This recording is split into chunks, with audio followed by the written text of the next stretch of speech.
Guys, what is going on? Thanks for tuning into the channel. Joe from Odyssey Off-Road here. Really quick video. I will start this video off first. Just say thank you guys for who have been tuning in, who have subscribed to the channel already. If you haven't subscribed to the channel already and you just clicked on this video, obviously because you saw the KRX content, I have other KRX content on the channel already, and there will be more to come. So please consider subscribing, and also follow us on Instagram at Odyssey_Offroad. And you can check us out there as well if you have an Instagram.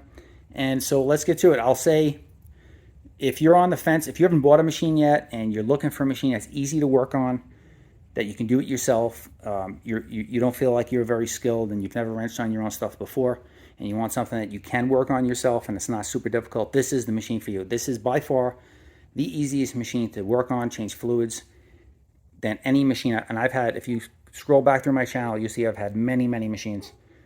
Not even all of the machines I've had are on this channel. Prior to starting this channel, I had other machines too. So this is by far the easiest one to work on. It's my second KRX. I absolutely love them. So changing the fluids is a piece of cake. Let's start with the engine oil. And I'll show you exactly what you need to do. So engine oil is a piece of cake. There's no dipstick. You can see full and low. You just want to fill it up to the full line when you're topping it back off. To drain the oil, it's 17mm socket. Drain bolt is right here, right underneath, in the dead center of the rear skid plate. 17mm drains it. Take your cap off, obviously here, and your oil filter is right above it. Oil filter is a little hard to get off. Factory one, they're always a little over tightened. But once you get it off, you put the new one on snug, hand tight. You'll be good to go for the next oil change after that. And just also, guys, it's 120 hours. 120 miles or like 20 hours is what Kawasaki wants you to. You probably get to the mileage first, unless you're driving 5 miles an hour everywhere you go. There's no way you're going to get to 100 and, to the hours before the mileage. So the 120 miles, I have 146 on it. That was what I had when I got back from my second drive with it. And so we're dumping all the fluids here. And again, I did all the fluids in under an hour. It's very easy. If you've never done it before, I would say take you max 2 hours if you took your time. So that's it for the engine oil. You can fill it up. I ended up using about 3.5 quarts. The book says 3.3 with a filter change. When I drained all the oil out, I let every single drop come out. I let it drip until nothing drips out anymore. Fill it up to the line. Start it. Let it run for 30 seconds to a minute. Let the oil get through the whole system, get into the new oil filter. I let it sit overnight. Next day I come out, check the level, top it off again, and we're good. But at that point, I was about 3.5 quarts I ended up using. So we're topping it back off the second day after running it. So onto the rear axle and transmission. You're going to need 6mm Allen. I'll show you what you're going to use. And then you have your fill plug right there. I'm not sure what the metric conversion is. I didn't have the correct metric socket for the fill plug right there. I use a 1 1/16 socket. With the metric to that, if somebody can comment below if they know what the metric crossover is to an 1 1/16 standard. But I want to say it's somewhere like 27 or 28mm. I didn't have that one. Go figure. But 1 1/16 works fine. To get that off, you're only putting it back on snug also. And then 6mm Allen head.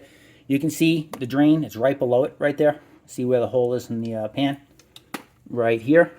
So you're going to stick your 6mm Allen key or 6mm socket in there with your ratchet and take that out, put it back in. Drain plug torque is 15 foot-pounds when you put it back. I use a little pump. I'll show you what I use to pump the fluid in there, or you can use your long funnel, whatever you prefer. I prefer the pump. It's a lot easier. 80-90 or 75-90 GL5 gear oil, synthetic. I use AMS oil. I'll show you what I use. So that's that for the rear diff. The front diff is exactly the same, only it takes less fluid. All in all, for differential fluid and transmission, you're going to need about 2.5 quarts, so you're going to have to buy 3 quarts. And you'll have about a half quart left over the next time. So there's your fill on the front diff. Drain is right here, same thing. 6mm Allen. 1 1/16, so whatever the metric conversion is for the fill. Pump the new fluid in. You're gonna fill the fluid, guys, on these diffs, the rear and the front. When the cap is off, you're gonna fill it just until the fluid is about to spill out. So it's at the bottom of the threads.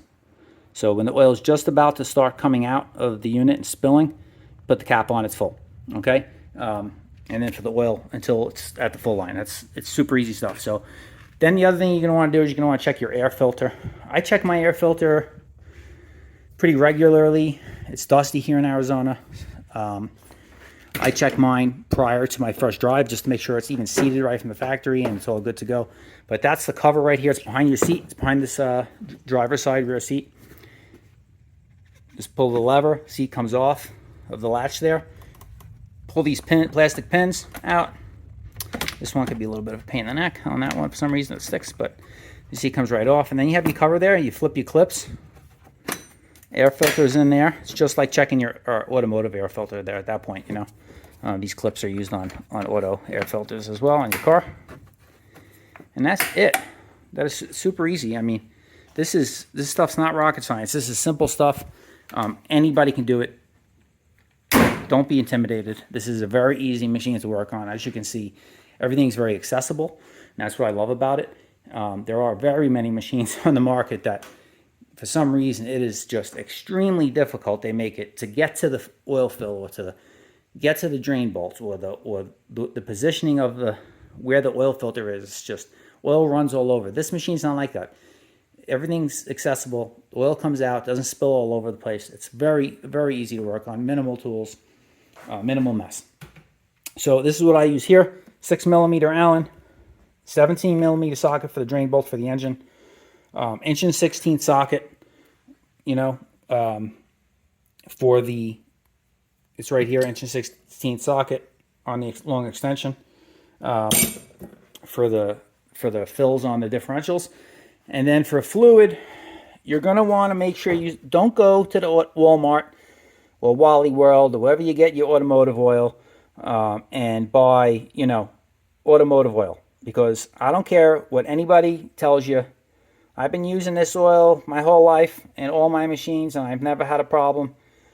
Well, you have a warranty issue, and you got the wrong oil in there. Guess who's not getting their engine replaced? So just use the correct oil. It's not any more money. It's simple to buy. You can get it at any place that sells these machines. They have oil, the proper oil for it. I prefer AMSOIL, as many dealerships sell AMSOIL, or you can just use the Kawasaki oil. Go to your Kawasaki dealer. But it's going to be $10.40 for the engine. And the reason I say don't use automotive oil is because automotive oil is not JOSO MA rated. That is for wet clutches. So that's be for like your dirt bike and your ATVs. That's the same oil I use in the Raptor. And that's because it's got a clutch. And you might be saying to yourself, well, Joe, this Kawasaki KRX is a CVT. It doesn't have a clutch. Well, that's where you're wrong. So the CVT on this, the reason why it's different than, say, a Polaris or a Can-Am is because it's got a wet clutch behind it. There's constant tension on the belt on these clutches because of the wet clutch behind the CVT. So you have to use that wet clutch compatible oil. So just make sure you get the right oil and dump it in there. You need to only buy 4 quarts. You know, this isn't let's not make a big deal about this. And you know, if you can afford a $30,000 machine and you're cheaping out on the oil, then maybe you shouldn't have the machine in the first place. Use the right oil, spend a couple extra dollars, and do it right. So that's all I'm going to say about that. I don't want to go off on a tangent, but some of these guys' comments about oil drive me crazy. This is what I use for the differential and transmission. It's GO5 oil, which is what you want. And this is 7590. The Kawasaki oil is 80W90. This is pretty much the same thing. 7590, 8090. This is synthetic as well. Synthetic's just the way to go. It cools better. It's more resistant to heat. That's just what you want to use. So you're going to need 3 quarts of oil, whatever your preference is for oil. I have some Kawi oil in here, right here. And you'll see the Kawasaki oil. This is non-synthetic Kawasaki gear oil, 8090. And I had that because when I had my first KRX, I believe that's some left over from that. I couldn't get my hands on AMSOIL for whatever reason. They were out of it. And I wanted to get the fluids changed. So, but I use AMSOIL in pretty much everything. It's great stuff. But that's not what this video is about. That's all you need. 3 quarts of the differential fluid. That'll do front and rear. And 4 quarts of engine oil because you need about, almost 3.5 quarts, and an oil filter. And then I already showed you the tools, and that is it.